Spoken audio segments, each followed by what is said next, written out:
நேயர்களுக்கு வணக்கம். நம்முடன் இன்று இணைந்திருப்பவர் அதிமுகவின் செய்தி தொடர்பாளர் மற்றும் நமது அம்மா நாளிதழின் ஆசிரியர் அவர் திரு கல்யாண சுந்தரம் அவர். சார் வணக்கம் சார், உங்களை வரவேற்பதில் பெருமிதம் அடைகிறோம். வணக்கம், ரொம்ப மகிழ்ச்சி. சார், அதிமுக எதிர்கட்சியாக 2021 சட்டசபைக்கு சென்ற பிறகு அதிமுகவின் செயல்பாடுகள் நல்ல ஒரு எதிர்கட்சியா செயல்பட்டு இருக்கா சார்? மக்கள் அப்படி பாக்குறாங்களா? எல்லா விஷயங்களுக்கும் நீங்க குரல் கொடுத்திருக்கீங்களா சார்?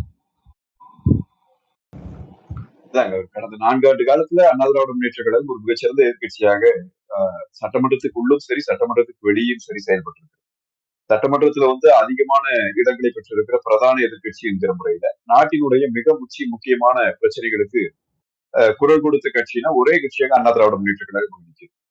அதே மாதிரி தெருவில் இறங்கி போராட்டங்களை நடத்துவதிலும் சட்டமன்றத்திற்கு வெளியேயும் ஏறத்தாழ இந்த 4 ஆண்டுகள்ல 30க்கும் மேற்பட்ட முறைகள் தமிழ்நாட்டினுடைய அனைத்து மாவட்ட தலைநகரங்களிலும் மக்களை திரட்டி பெருந்திரளான ஆர்ப்பாட்டங்கள் நடத்தியதிலே தொடங்கி ஆளுநரை சந்தித்து இந்த அரசினுடைய குறைகளை சுட்டிக்காட்டி நம்ம புகார் கொடுத்ததிலே தொடங்கி பொதுக்கூட்டங்கள் வாயிலாக ஆர்ப்பாட்டங்கள், போராட்டங்கள், மறியல் என்று தொடர்ச்சியாக இந்த அரசினுடைய தவறான நடவடிக்கைகளை மக்கள் மன்றத்திலே தோல் உரிப்பதில், சில சமயங்களில் அரசுக்கு வழிகாட்டுவதில் அண்ணா திராவிட முன்னேற்ற கழகம் சிறப்பாக செயல்பட்டிருக்கிறது. சார், நீங்க அரசுக்கு வழிகாட்டுதல் அப்படின்னு சொல்றீங்க. ஆனா நீங்க எதிர்கட்சியா செயல்பட வேண்டிய இடத்துல பாஜகவின் அண்ணாமலை சட்டசபைக்கு வராமையே எதிர்கட்சி நாங்க தாங்கிறத கிளைம் பண்ற மாதிரி அவருடைய செயல்பாடு இருக்கும். அதை எப்படி கிளைம் பண்றாருன்னு சொல்லுங்க. அதாவது அரசியல் ரீதியான புரிதல் இல்லாதவர்கள் அது ஊடகங்கள்ல பேசுவதன் மூலமாகவே ஒரு எதிர்கட்சி செயல்படுற அளவுக்கு புரிஞ்சுக்கலாம். ஆனா அரசியலை சரியாக புரிந்து கொண்டவர்கள் ஒரு அரசியல் கட்சி என்ன செய்ய வேண்டுமோ அந்த வேலையை சட்டமன்றத்திற்குள்ளும் வெளியிலும் அதிமுக செய்கிறது என்பதை வெளிப்படையா பாக்குறாங்க. வெறும் ஊடகங்கள்ல பேசிக்கொண்டே இருப்பதன் மூலமாக ஒரு எதிர்கட்சி உருவாகிவிட முடியும் என்று சொன்னால் அநேகமா அண்ணாமலைக்கு அவர்களுக்கு முன்பாகவே சீமான் மிகப்பெரிய எதிர்கட்சியாக உருவாகியிருப்பார். எனவே அது ஒரு பார்வை. அவர் ஊடகங்களை முழுமையாக பயன்படுத்துகிறார். இந்த அரசின் மீதான தன்னுடைய விமர்சனங்களை சுட்டிக்காட்டுகிறார். அது தவறு கிடையாது. அவர் எல்லாருமே எதிர்கட்சி தான் அப்படிங்கிற முறையில பாரதிய ஜனதாவும் ஒரு எதிர்கட்சி தான். ஆனா மக்களால் தேர்ந்தெடுக்கப்பட்ட, அங்கீகரிக்கப்பட்ட பிரதான எதிர்கட்சி என்பது அண்ணா திராவிட முன்னேற்ற கழகம். அது தனக்குரிய பணியை ஆற்றிக்கொண்டே இருக்கிறது. வெறும் ஊடகங்களை சந்திப்பதாக அல்லாமல், நான் அதுதான் சொன்னேன், தெருவில் இறங்கி மக்களோடு நின்று போராடுவதும் சரி, சட்டமன்றத்திற்குள்ளே இந்த அரசுக்கு எதிராக போராடி மக்களுக்கான உரிமைகளை பெறுவதிலும் சரி அதிமுக தன்னை நிரூபித்துக் கொண்டிருக்கிறது. சார், 2024 பாராளுமன்ற தேர்தல்ல கிட்டத்தட்ட பாத்தீங்கன்னா 14 தொகுதிகள்ல நீங்க 3ஆம் இடத்துக்கு தள்ளப்பட்டிருந்தீங்க. அதிமுக பிரதான 2ஆம் எதிர்கட்சி 3ஆம் இடத்துக்கு தள்ளப்பட்டிருந்தீங்க.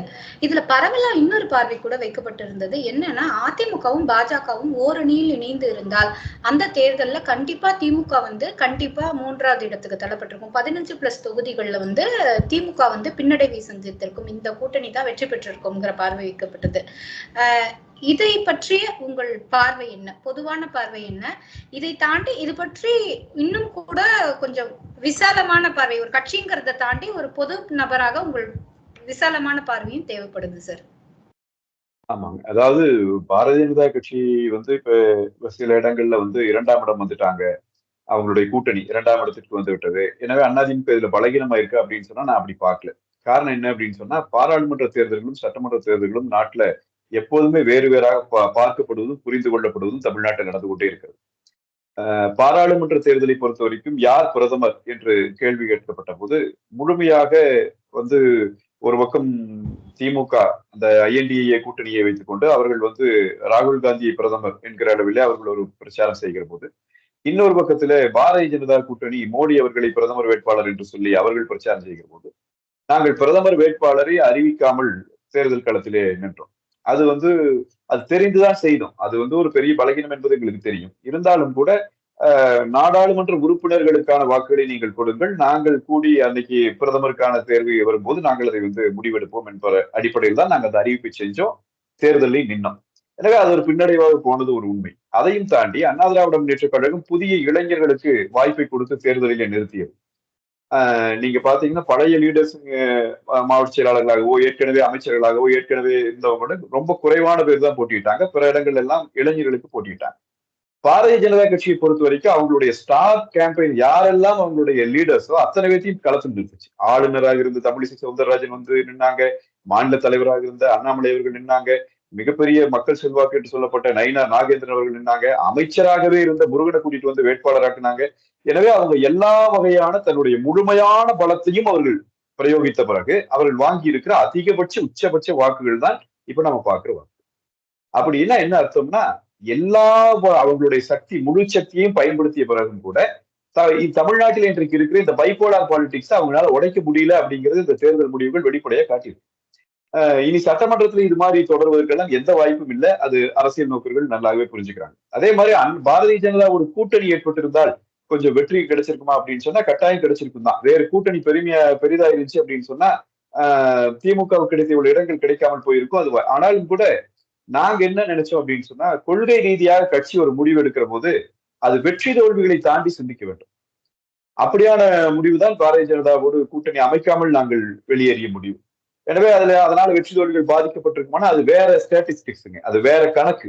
ஒருவேளை பாரதிய ஜனதாவும் அதிமுக அந்த தேர்தலில் கூட்டணி வச்சிருந்தா இப்போ அதிமுக வாங்கிய வாக்குகள் பல விழாம போயிருக்கலாம், பாரதிய ஜனதா வாங்கிய வாக்குகளும் விழாம போயிருக்கலாம்.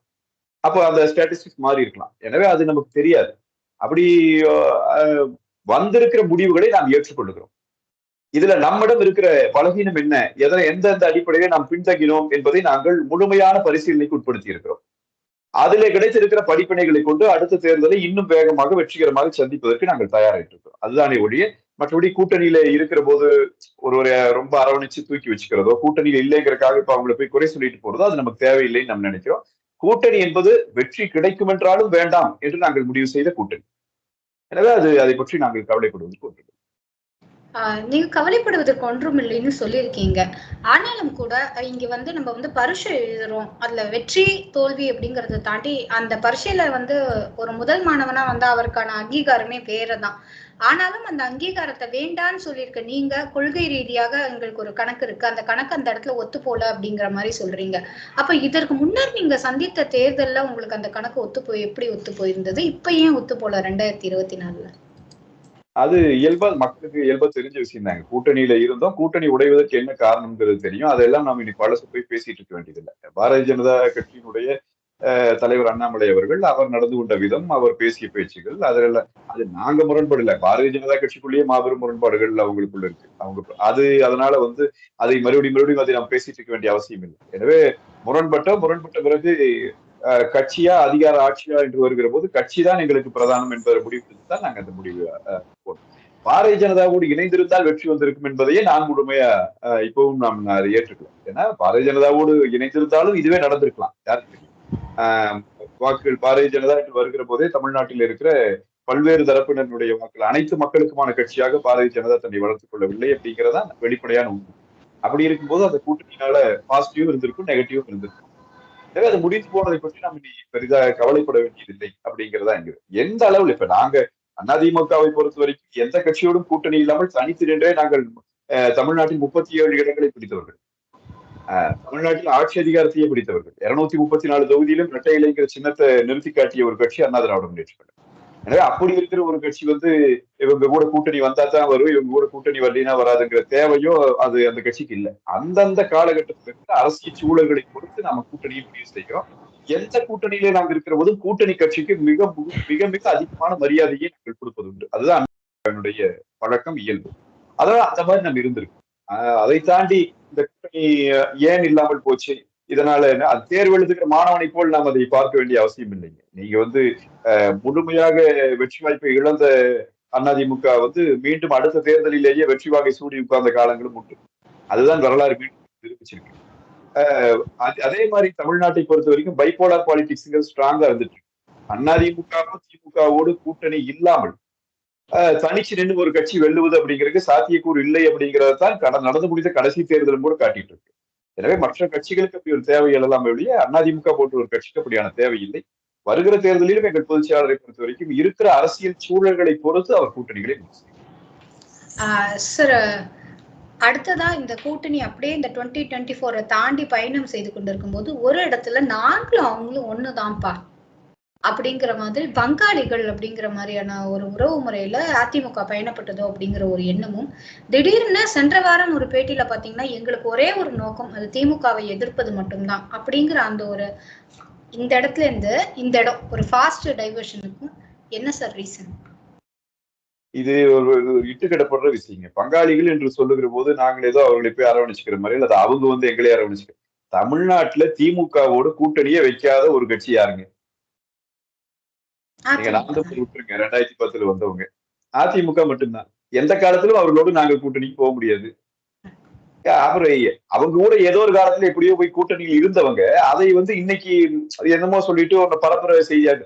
எங்களுடைய துணை பொதுச் செயலாளர் பங்காளிகள் என்று சொன்னது நாங்கள் ஒரு இயக்கத்திலே பிறந்து பிறகு பிளந்தவர்கள்.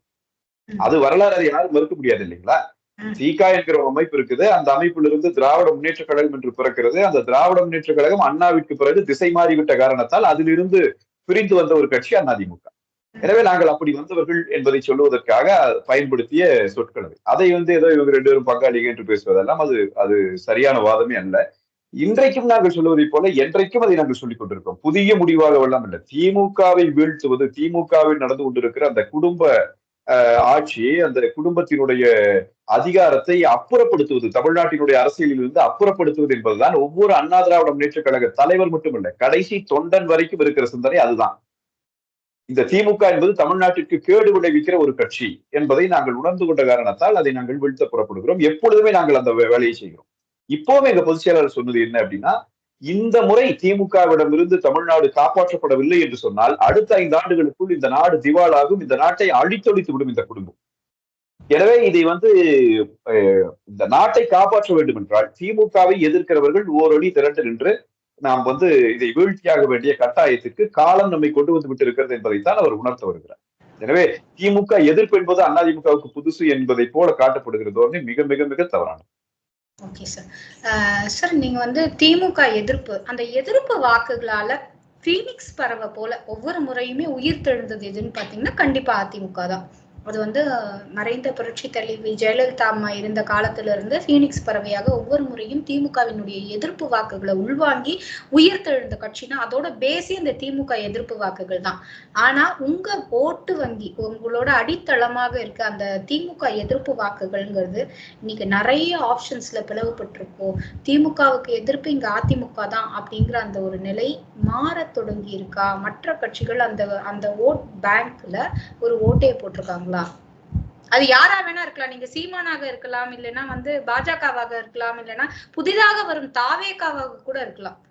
நீங்க அதை எப்படி பாக்குறீங்க? அதிமுக இதை எப்படி ஈடுகட்ட போறீங்க? ஏன்னா சென்ற முறையே அவர் சொல்லியிருந்தாரு, ஓல்டு ஓட்டர்ஸ் எல்லாம் போயிட்டாங்க, யங்கர் ஜெனரேஷன்ஸ் சொல்லியிருக்காரு உங்க அதிமுகவினுடைய பொதுச் செயலாளர். சோ இதை எப்படி பாக்குறீங்க சார்? இது எல்லா காலங்களிலும் ஏற்பட்டிருக்கு. ஒரு புதிய சூழல் இல்லைங்க. முதல்ல விஜயகாந்த் அவர்கள் கட்சி தொடங்கி வருகிற போது இதேதான் பேசப்பட்டுச்சு. அவரும் பிரதானமாக திமுகவை எதிர்த்து நின்றார். அப்பொழுதும் சொன்னார்கள், என்ன ஆகும் அதிமுக அதிமுகவுக்கு இந்த வாக்குகள் வர்றதை பிரிச்சிட மாட்டாங்களா அப்படின்னு. பல கட்சிகள் உருவான போது இதையே தான் பேசப்பட்டுச்சு. வைகோ அவர்களினுடைய மதிமுக உருவான காலத்திலும் இது பேசப்பட்டுச்சு. விஜயகாந்த் அவர்களின் காலத்திலும் பேசப்பட்டுச்சு. ரஜினிகாந்த் அவர்கள் விட்டால் என்ன ஆகும் திமுக எதிர்ப்பு வாக்குகள் என்று பேசப்பட்டுச்சு. பாரதிய ஜனதா கொஞ்சம் அவங்க தமிழிசை அவர்கள் இருந்த போதே பாரதிய ஜனதா கொஞ்சம் உயிர்ப்போடு எழுகிற காலம் ஒன்று வந்த போது அப்பொழுதும் பேசப்பட்டுச்சு. ஏன்னா இவங்க சித்தாந்த ரீதியான எதிரிகளாக இருப்பார்கள் திமுகவுக்கு, அவங்க ஓட்டு எடுத்துருவாங்கன்னு பேசப்பட்டுச்சு. இப்பொழுது திரு விஜய் அவர்கள் வருகிற போதும் அதை எக்ஸ்டெண்ட் பண்றாங்க. சீமான் அவர்களுக்கும் 15 ஆண்டுகளாக பேசப்பட்டுக் கொண்டிருக்கிறது. இதே போல் மக்கள் நல கூட்டணி என்ற ஒரு கூட்டணி அமைந்த போதும் இது பேசப்பட்டுச்சு. ஆனால் இது ஏதாவது ஒண்ணு நடந்திருக்கா அப்படின்னு பார்த்தா எப்பவுமே இது நடக்கிறது இல்லை. ஏன் நடப்பதில்லை அப்படின்னா, திமுக எதிர்ப்பு வாக்குகள் தான் அதிமுக விழுகுது என்கிற பார்வையே முதல்ல சரியானதல்ல. அதிமுகவுக்கு நின்று என்ன நடந்தாலும் அண்ணா திராவிட முன்னேற்ற கழகத்தோடு தோளோடு தோள் நிற்கிற தொண்டர்களினுடைய பலம் என்பது சாதாரணமானது அல்ல. அது ஒரு மிகப்பெரிய பலம். தமிழ்நாட்டில அண்ணா திராவிட முன்னேற்ற கழகத்தினுடைய சொந்த பலம் என்பது மிகப்பெரிய பலம். எனவே நாங்கள் அந்த பலத்தை நம்பித்தான் என்று ஒவ்வொரு தேர்தலையும் களத்துக்கு வரோம். அப்போ வாக்குகள் ஆளுங்கட்சிக்கு எதிரான வாக்குகள் பிரிகிறது என்கிற கவலை இருக்குது அப்படின்னா, நாங்கள் அதுலயும் என்ன முயற்சி செய்யறோம்னா, அதுக்கு வாய்ப்பு இருக்கிறவர்கள் எல்லாம் ஒன்றுபட்டு நம்ம அடிக்கலாம் அப்படிங்கிற முடிவு எடுக்கிறோம். அது காரணம் என்னன்னா, இந்த முறை இவர்கள் நடத்தி இருக்கிற ஆட்சிக்கு எதிரான வாக்குகள் நம்ம பிரிஞ்சு போயிடக்கூடாது என்பதை நம்ம விரும்புறோம். அதுக்கான முயற்சி எடுக்கிறோம். அந்த முயற்சி சரிபட்டு வந்தால் அதுல மகிழ்ச்சி, இல்லைன்னா அதுக்கு அடுத்த மாற்று முயற்சி என்னவோ அதை நாங்கள் எடுத்துட்டு போவோம். அப்படி வாக்குகள் திமுக எதிர்ப்பு வாக்குகள் பிளவுற காரணத்தால் அதிமுக பலகீனப்படும் என்று நான் ஒருபோதும் நினைப்பதில்லை. அந்த தேர்தலில் விழுகிற வாக்குகள் அதிகமாகலாம் குறையலாம், அதுதான் நடக்கும். அதிமுக என்கிற கட்சி பலகீனப்படுவதற்கு அதுல ஒன்று. சார், முன்னாடி தமிழகத்தின் மறைந்த புரட்சி தலைவி அம்மா ஜெயலலிதா அவர்கள் இருந்தபோது ஒரு கட்டுக்கோப்பாக இருந்தது. அதிமுக ஒரு எஃகு கோட்டை அப்படின்னு ஒன்று சொல்லப்பட்டது. அமைச்சர்கள் யாருமே இண்டிவிஜுவலா ஒரு பேட்டி கூட தரமாட்டாங்க சார். யாராவது பேச மாட்டாங்களா அப்படின்னு வெயிட் பண்ணவங்க தான் அதிகம், பத்திரிகையாளர்கள். ஆனால் இன்று இபிஎஸ் அவர்கள் பொதுச் செயலாளராக வந்த பிறகு அந்த அந்த இதெல்லாம் மாறி இருக்கும். தலைமை ஒண்ணு சொல்றாங்க, தலைமைக்கு அட்ஜசன்ட்டா பக்கத்துல இருக்கிற அமைச்சர் ஒண்ணு சொல்றாங்க. இல்லைன்னா அதுக்கு கொஞ்சம் அதிகமா சி.வி. சண்முகம் சார் சொல்றாரு. அந்த மாதிரியான ஒரு பிம்பங்கள் அமைக்கப்படுதோ? இன்னும் கூட கோட்டை கொஞ்சம் ஸ்ட்ராங்கா இருக்கலாமா சார்? இல்ல அது வந்துங்க ஒவ்வொரு தலைவருக்கும் ஒரு ஸ்டைல் உண்டுங்க. அம்மா அவர்களினுடைய ஆட்சி காலத்திலே செய்தியாளர் சந்திப்பை மற்ற அமைச்சர்கள், மாவட்ட செயலாளர்கள் செய்ய மாட்டாங்க அப்படின்னா, அதுக்கு முன்னாடி புரட்சி தலைவர்களுடைய காலத்துல வந்து மிக இயல்பாக புரட்சி தலைவர் அவர்கள் பேசுவதை விட மற்ற தலைவர்களே அவர் வந்து பேசுவது. அப்ப அது வந்து தவறு, இது சரி அப்படியே இல்லைங்க. ஒவ்வொரு தலைவருக்கும் ஒரு ஸ்டைல் இருக்கு. அது போல இப்ப எங்க கட்சிக்குள்ள எங்களுடைய பொதுச் செயலாளரை பொறுத்த வரைக்கும் அவருடைய கருத்துக்கு மாற்று கருத்து இங்க யாரும் பேசுறது. அவருடைய கருத்து என்னவோ அந்த கருத்தை தங்களுக்குரிய பாணியில சில சீனியர் லீடர்ஸ் வந்து செய்தியாளர்களிடம் தெரிவிக்கிறார்கள். இது வந்து இதை கட்டுப்படுத்தணும்னு நினைச்சு அதிமுக இதை செய்ய வேண்டாம் என்று சொல்லிவிட்டால் அந்த நொடி தொட்டு யாரும் செய்ய போவதில்லை. ஆனால் அப்படி போய் நாங்க போய் அதை சொல்ல வேண்டாம் என்பது எங்க பொதுச் செயலாளருடைய அவருடைய பாணி அரசியல். கருத்துக்கள் பரவலாக வரட்டும். கட்சியினுடைய நிலைப்பாட்டுக்கு எதிராக யாராவது கருத்து சொன்னால் அது வந்து அனுமதிக்கப்படாது. அது யாரா இருந்தாலும் அவங்களை கூப்பிட்டு பேசுவாங்க. அது பண்ணக்கூடாதும்பாங்க. அது நடக்கவே நடக்காது. ஆனால் கட்சியினுடைய சிந்தனை, கட்சியினுடைய கோட்பாடுகளை பற்றி பேசுவதற்கு அதுல அவங்கவுங்க ஸ்டைல்ல அவங்கவுங்க பேசுறாங்க. எனவே அதுல பெரிய கட்டுப்பாடுகள் விதிக்க வேண்டிய அவசியம் இல்லை. திராவிட முன்னேற்ற கழகத்தை பொறுத்த வரைக்கும் அம்மா அவர்களுக்கு சரி, இப்பொழுதும் சரி ஒரு முழுமையான கட்டுப்பாடு இருக்கு. அது என்ன அப்படின்னா, கட்சி ஒரு நிலை எடுத்துவிட்டது என்று சொன்னால், கட்சி ஒரு முடிவு செய்து விட்டது என்று சொன்னால், அதை மறுத்தோ எதிர்த்தோ பொது வழியிலே பேசுவதற்கு யாருக்கும் அனுமதி இல்லை. யாரும் அதை செய்வதும் இல்லை. அந்த கட்டுப்பாட்டோடு தான் இந்த கட்சி வளர்க்கப்பட்டிருக்கிறது. அந்த கட்டுப்பாட்டோடு தான் கட்சி. சார், எல்லா இடத்துலயும் ஒரு ஒரு பார்வை வைக்கப்படுது. அது வந்து நீங்க அதிமுக விரும்புறீங்களா விரும்பலையா? அதாவது நான் சொல்றது அதிமுகவினுடைய தொண்டர்கள் இல்லைன்னா மாவட்ட செயலாளர்கள், அது தெரியாது. பட் பொதுமக்களா, ஒரு சாமானியர்களா, ஒரு ஊடகவியலாளர்களா, இல்லைன்னா ஒரு மத்த கட்சிகளை சார்ந்தவர்களா, அதிமுக கண்டிப்பா ஒன்றிணைய வேண்டியது காலத்தின் கட்டாயம். அது வந்து நிறைய இடத்துல வந்து அதிமுக இந்த மாதிரி தனியா இருக்காங்க. அதிமுகவின் ஒரு அங்கமாக பார்க்கப்பட்டவர்கள் இன்று அதிமுகல இருந்து தனியா இருக்கிறதுனால டெல்டா மாவட்டங்களில் இருக்கும் வாக்கு வங்கியாக இருக்கட்டும், இல்லைன்னா மதுரைக்கு அந்த பக்கம் தேனியில் இருக்கும் வாக்கு வங்கியாக இருக்கட்டும், ஸ்லைட்டா ஒரு வேரியேஷன்ஸ் இருக்கு. இது வந்து கொஞ்சம் தான், ஆனாலும் மற்ற கட்சிகளுக்கு அது வந்து ஒரு பெரிய பிளஸ் கொடுக்குது, ஒரு ஹைப்பை கொடுக்குது அப்படிங்கிற ஒரு பார்வை வைக்கப்படுது. கட்சி நலன் தான் முக்கியம், நாட்டு நலன் தான் முக்கியம்னா ஏன் அதிமுக ஒன்றிணைய கூடாது? அதிமுக ஒன்றிணைறது எப்படி ஒன்றிணைறது? நான் இந்த பத்திரிகையாளர்கள் மறுபடியும் கேட்கிறேன். எப்படி ஒன்றிணைறது சொல்லுங்க. கட்சியிலிருந்து நீக்கப்பட்டவர்களை சேர்த்திக்கோங்கிற வார்த்தையை பயன்படுத்தணும் முதல்ல. ஒன்றிணைறது ஒரு கட்சியிலிருந்து பிளந்து போய் கட்சியாக இன்னொரு கட்சி ரெண்டா உடஞ்சிருச்சு கட்சி. அப்ப அந்த கட்சி ஒன்றிணையலாம். இங்க சில பேர் கட்சியினுடைய சட்டதிட்டங்களுக்கு புறம்பாக நடந்து கொண்டவர்கள் கட்சியில இருந்து நீக்கப்பட்டிருக்கிறார்கள். நீக்கப்பட்டவர்களை வந்து இணைச்சு கொண்டாதான் கட்சி வந்து பலமாகும் என்று பார்க்கிற பார்வையிலே எங்களுக்கு உடன்பாடு. நீங்க அண்ணா திராவிட முன்னேற்ற கழகத்தை சேர்ந்த எத்தனையோ தலைவர்கள் இன்றைக்கும் தென் மாவட்டங்களிலே இந்த கட்சிக்காக, இந்த கட்சியினுடைய முன்னேற்றத்துக்காக, இந்த நாட்டினுடைய முன்னேற்றத்துக்காக தொடர்ந்து பாடுபட்டுக் கொண்டிருக்கிற தலைவர்கள் இருக்கிறார். அப்படி இருக்கிறது வந்து ஏதோ சில பேரை வந்து கட்சி விட்டு நீக்கினங்காது இந்த கட்சி பலகீனப்பட்டுருச்சுங்கிற பார்வையை அதிமுக முழுமையாக நாங்கள் புறக்கணிக்கிறோம். அப்படி ஒன்று இல்லை என்று தெளிவாக சொல்லுகிறோம். அதே மதுரையில நாங்கள் சட்டமன்ற தேர்தலில் வென்றுதான் வந்திருக்கிறோம். அதே மதுரையில இன்றைக்கும் எங்களுடைய அரசியல் வலுவாகத்தான் இருக்குது. என்ன மதுரை தேர்தல் என்ன அரசியல் குறைஞ்சு போச்சு? இல்ல அப்படி வெளியே நாங்கள் நீக்கியவர்கள் வந்து எங்காவது போய் வென்றுட்டு வந்துட்டாங்களா? அவங்க ஏதோ புதிய கூட்டணி எல்லாம் முயற்சி பண்ணித்தான் பாக்குறாங்க. வெல்ல முடியல.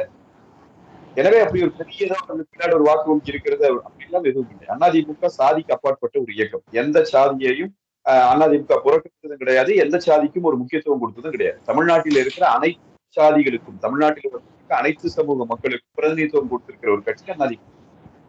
அப்படி இருக்கிறதுக்கு ஒரு சிலரினுடைய எடுக்கப்பட்ட நடவடிக்கை அது சாதிய பின்புலத்தோடு சேர்த்து பார்க்கப்படுவது ஏற்புடையதல்ல. எல்லா சமூகங்களை சேர்ந்தவர்களும் இன்றைக்கும் ஒன்றாக கூடி அதிமுகவை வலிமைப்படுத்தி கொண்டிருக்கிற காட்சியைத்தான் நாம் தென் மாவட்டங்கள்ல பார்க்க முடியுது. அதனால கட்சி வந்து போற போக்குல அப்படி யாரையும் நீக்கலீங்க. முழுமையா ஆய்வு பண்ணி பொதுக்குழு உறுப்பினர்கள் எத்தனை பொதுக்குழு உறுப்பினர்கள், எத்தனை 1000 பொதுக்குழு உறுப்பினர்கள் தென் மாவட்டங்களை சேர்ந்தவங்க. அப்ப அவங்க எதையில வாக்களிச்சாங்க? அப்ப எல்லாரும் சேர்ந்து ஒரு முடிவெடுத்து சில பேரை நீக்கிறவருக்கு அவங்களுக்கு இப்ப இருக்கிற இன்ஃபுளுயன்ஸ் அவங்களுக்கு அவங்க பொறுப்புல இருந்த காலங்கள்ல அவங்க வச்சிருந்த அரசியல் இன்ஃபுளுயன்ஸ் பயன்படுத்தி அவங்க சில ஆட்களை வச்சுக்கொண்டு அதன் மூலமாக ஒரு அழுத்தத்தை உருவாக்கி அதன் மூலமாக இந்த ஊடகங்களை திருப்பி விட்டு இவங்க இதை மறுபடியும் கிளறி விட்டுட்டே இருப்பாங்க. நாங்க வந்துட்டோம்னா கட்சி இல்ல கட்சி இல்ல கட்சி இல்ல என்ன கட்சி எல்லாம் போச்சு இப்படிதான் பேசினாங்க ஒரு காலத்துல. மதுரை வந்து பாருங்க நாங்க இங்க பொதுச்செயலாளர் போய் மாநாடு நடத்தினாரு, அவ்வளவு பிரம்மாண்ட மாநாடு நடத்தினாரு. தொடர்ந்து இப்ப தேனியில போய் கடந்த மாதம் கூட தேனியில தான் பொதுக்கூட்டத்தில் போய் கலந்து கொண்டார். லட்சம் லட்சம் தொண்டர்கள் அங்க திரண்டு நின்று அவரை வரவேற்கிறாங்க. மாநாடு மிகச்சிறப்பா நடக்குது. இதுல என்ன பலகீனப்பட்டு இருக்கிறோம்? அப்படியே ஒண்ணு இல்லைங்க. அப்படி ஒரு சிலரால் ஒருவர் இருவரால் வந்து கட்சி பலகீனப்படும் என்று சொன்னால் கட்சியை பலப்படுத்துவதற்கு மாற்று வழியை சிந்திப்பதுதான் ஒரு தலைமையினுடைய வேலையை முடிய. ஐயோ போய் இவங்க போனங்காட்சி கட்சி குறிச்சு அவங்களை கூட்டு வந்தா அப்புறம் தனியா ஒரு கட்சியாளர் எதிர்ப்பு வச்சு. எனவே இதெல்லாம் ரொம்ப தீவிரமா தீர்க்கமா பரிசீலித்து இந்த நான் இன்னைக்கு ஒரு 10 ஓட்டு எச்சா வாங்குறோம் 10 ஓட்டு கம்மியா வாங்குறது ரெண்டாவது. ஆனா லாங்கா கட்சி நீண்ட காலத்துக்கு எடுத்து இந்த கட்சி வளரணும், இந்த கட்சி வந்து உயிர்ப்போட நிக்கணும். அதற்கானவர்கள் தான் இந்த கட்சிக்குள்ளே பணியாற்ற முடியும். இந்த கட்சியை அடகு வைக்க துணிகிறவர்கள் யாராக இருந்தாலும் இந்த கட்சி நடவடிக்கை எடுக்கும். அப்படி நடவடிக்கை எடுத்தது என்பது சரியானது என்பதை அதிமுகவின் அடிப்படை தொண்டர்கள் இன்றைக்கு ஏற்றுக்கொண்டு நிற்கிறோம். அப்படி இருக்கிற போது வெளியிலே இருக்கிற பத்திரிகையாளர்கள் மூலமாக சில சேட்டலைட் மீடியா மூலமாக இதை மீண்டும் மீண்டும் சொல்லிக்கொண்டு இப்படி ஒரு கருத்தை அவர்கள் உருவாக்கி கொண்டிருக்கிறார்கள். அது 2026 தேர்தலில் அந்த கருத்தும் பொடிவிடும். அது வந்து காணாம போகும், அந்த கருத்து இல்லாம போகும். அப்ப 2026க்கு அதிமுக தயார் அப்படியே வைத்துக் கொண்டாலும் கூட மறைந்த புரட்சி தலைவி ஜெயலலிதா அம்மா அவர்கள் வந்து தன்னை வந்து எல்லாருக்குமானவர், நீங்க சொன்ன மாதிரி அதிமுக எல்லாருக்குமான கட்சிங்கிறத ஒவ்வொரு முறையுமே நிரூபித்திருக்காங்க. உண்மையாக சொல்ல வேண்டும் என்றால் இன்னைக்கு நிறைய பேர் இஃப்தார் நோம்பெல்லாம் திறக்கும் போது அப்பப்போ ஒவ்வொன்னு அந்த மாதிரி சமயத்துக்கு ஏற்ற மாதிரி மாறிக்கிறாங்க. ஆனா மறைந்த புரட்சி தலைவி ஜெயலலிதா அம்மா வந்து எங்க இருந்தாலும் தானாக இருந்து மக்களுக்காக நான் மக்களாகவே நான்கிற மாதிரியான ஒரு முன்னேற்பாடுல ரொம்ப அழகா எல்லா சமூகத்தினரையும் ஒன்றிணைந்து பண்ணாங்க. இன்னும் சொல்ல போனா இன்ஃபேக்ட் அவங்க ஒரு நல்ல அடிப்படையில ஒரு தேசிய சிந்தனை கொண்டவங்களாகவும் இருந்தாங்க. அப்படிப்பட்ட அதிமுக 2024 தேர்தலில் சிறுபான்மையினரின் வாக்குகளை வேண்டுவதற்காகவே எஸ்டிபிஐ கட்சியுடன் கூட்டணி வைத்ததை நீங்க அவங்களுடைய அட்ஜசண்டா இருக்கிற பீப்புள் ஃப்ரண்ட் வந்து ஒரு இடத்துல தடை செய்யப்பட்ட கட்சி ஒரு இயக்கம், அதை வந்து நீங்க எப்படி சார் நியாயப்படுத்துவீங்க மக்கள் கிட்ட, அதுவும் தமிழக மக்கள் கிட்ட? நீங்க சொல்றீங்க இல்லையா தமிழக மக்கள் வந்து உங்களை வந்து எப்படி கொண்டாடினாங்க, அதிமுகவை ஒரு மாற்றா பார்த்தாங்க, இன்னும் சொல்ல போனா அம்மாங்கிறதுக்கு மறுவார்த்தை பேசாம உங்களை தூக்கி வச்சு அழகு பார்த்தாங்க. அந்த அம்மா இருந்தா இதை செஞ்சிருப்பாங்களா? அம்மா இருக்கிற போதும் செய்திருக்கிறார்கள். நீங்கள் அதை இது வந்து இவ்வளவு தூரம் ஒரு ஜோடனை கொடுக்க வேண்டிய தேவையில்லைங்க. எஸ்டிபி கட்சி அதிமுகவோட கூட்டணியில வருவதற்கு முன்னால் யாரோட கூட்டணியில் இருந்துச்சு? டிடிவி தினகரன் அவர்களோட கூட்டணியில இருந்தது. டிடிவி தினகரன் அவர்கள் இப்போது எங்க இருக்கிறார்? பாஜக என்டிஏவோட இருக்காரு. எப்படி சேர்த்தீங்க?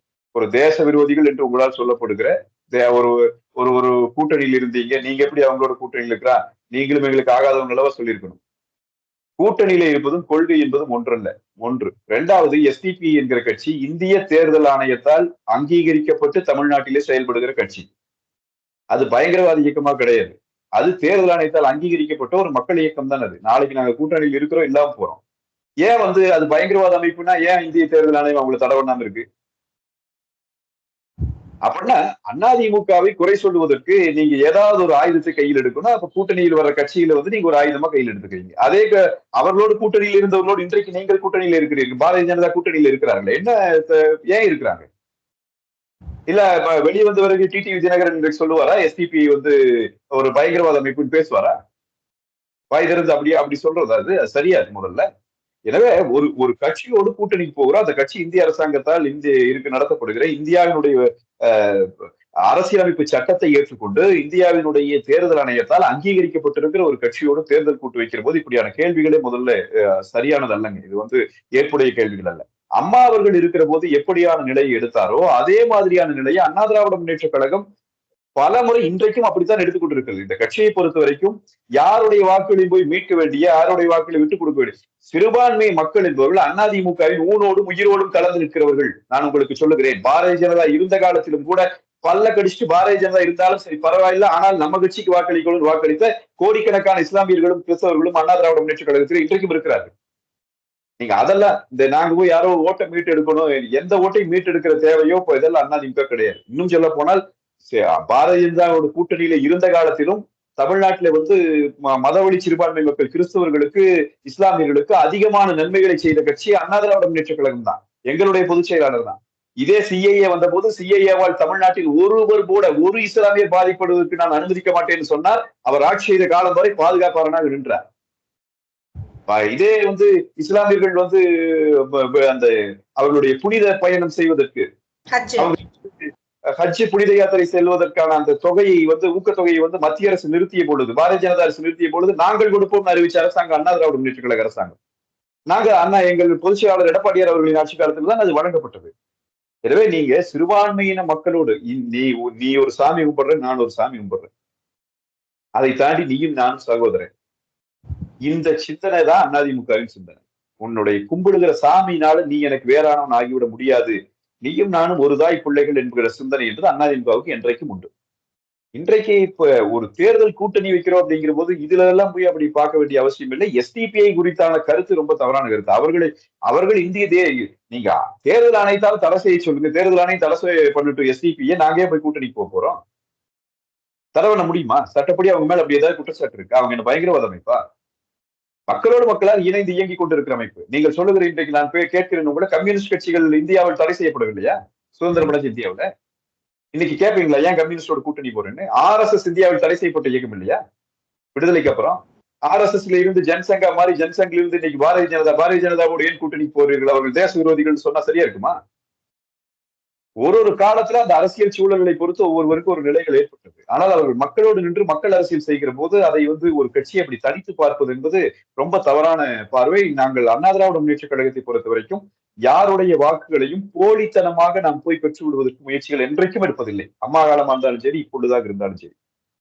நாங்கள் எங்கள் அளவிலே எங்கள் கொள்கையை, எங்கள் சித்தாந்தத்தை நாங்கள் முன்வைத்து நகர்கிற ஒரு கட்சி. எங்களோடு எல்லா மக்களும் இருக்கிறார். அனைத்து மக்களுக்குமான கட்சி. நீங்க தமிழ்நாட்டுல அப்படி ஒரு கட்சியை சொல்லுங்க. ஒரு கட்சியை சொல்லுங்க பார்ப்போம். நீங்க திமுக எடுத்துட்டீங்களா? குறிப்பிட்ட சில சமூகங்களை பேர் சொல்லி அந்த சமூகங்களின் பேரை சொல்லி அவன் நமக்கு ஆகாதுன்னு பேசுறாங்க. நீங்க பாரதிய ஜனதா எடுத்துக்கோங்க. பாரதிய ஜனதா எடுத்துட்டீங்கன்னா இயல்புலேயே கிறிஸ்தவர்கள் இஸ்லாமியர்களுக்கு எதிரான கட்சி என்கிற பெயர் உண்டு அவங்களுக்கு.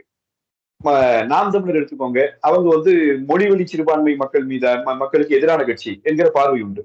பொதுஜன பார்வை சொல்றேன் நான். அவங்க அதுல மாறுபடலாம், கொள்கையில மாறுபடலாம். பொதுஜன பார்வை பிஜேபினா முஸ்லீம் கிறிஸ்டின் ஆகாது, திமுகனா பிராமணர்கள். அப்படி இருந்ததுன்னா அவங்க ஏன் சார் வந்து அவங்களுக்கு ஒரு வாய்ப்பு கிடைச்ச போது ஜனாதிபதிக்கு அப்துல் கலாம் ஐயாவையும் பழங்குடியின பெண்ணான திரௌபதி முர்முவையும் அதை பேசினா அப்ப திமுக வந்து பார்ப்பன சமூகத்தில இருந்து பிராமணில இருந்து அவங்களுக்கு தான் எம்எல்ஏக்களை கொண்டு வந்தாங்க, அவங்களுக்கு தான் பொறுப்புகளை கொடுத்தாங்க. அதுக்காக அவங்க பண்ண பிராமண எதிர்ப்புங்கிறது போயிருமா?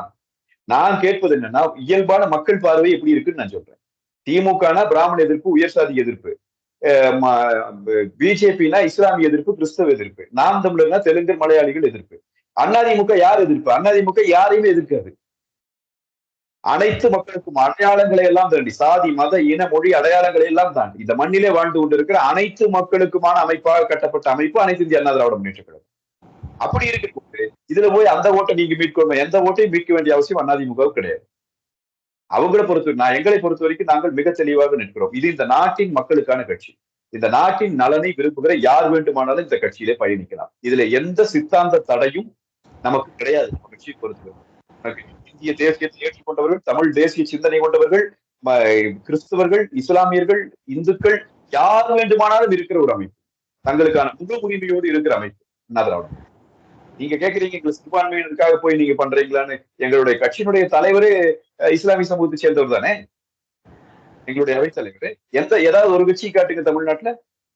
அதனால அதை போய் செயற்கையா போய் அப்படி வாக்குகளை வாங்கிட்டு வர வேண்டிய அவசியம் நமக்கு இல்ல. திமுக தொடர்ச்சியோட பொய் பிரச்சாரத்தை முன் வச்சுட்டே இருக்குது. அதிமுக சிறுபான்மையினருக்கு எதிரான கட்சி என்பதை போல அதுல சில பேர் அந்த பிரச்சாரத்துக்கு பலியாகி வாக்குகள் மாற்றி போட்டிருக்கலாமே ஒழிய அவர்களும் புரிந்து கொள்ளுகிறார்கள். இன்றைக்கு அதிமுகவை பொறுத்த வரைக்கும் எல்லா தரப்பு மக்களும் நேசிக்கிறார்கள் கட்சி.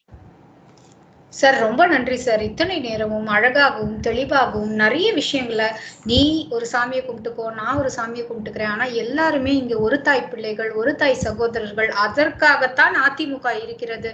அன்று எப்படி மறைந்த புரட்சி தலைவி அம்மா ஜெயலலிதா அவர்கள் இருந்தபோது அனைவருக்குமான கட்சியாக செயல்பட்டதோ இன்று வரை அதை மட்டுமே கொள்கையாக கொண்டு உயிர் மூச்சாக இயங்கிக் கொண்டிருக்கும் ஒரே கட்சி அதிமுக அப்படிங்கிற உங்க கருத்தை நிலைநிறுத்திருக்கீங்க. இனிவரும் காலங்கள்ல தொடர்ந்து இது பற்றி பேசலாம் சார். நேரம் எங்களுடன் பகிர்ந்தமைக்கு நன்றி சார். நன்றி, வணக்கம்.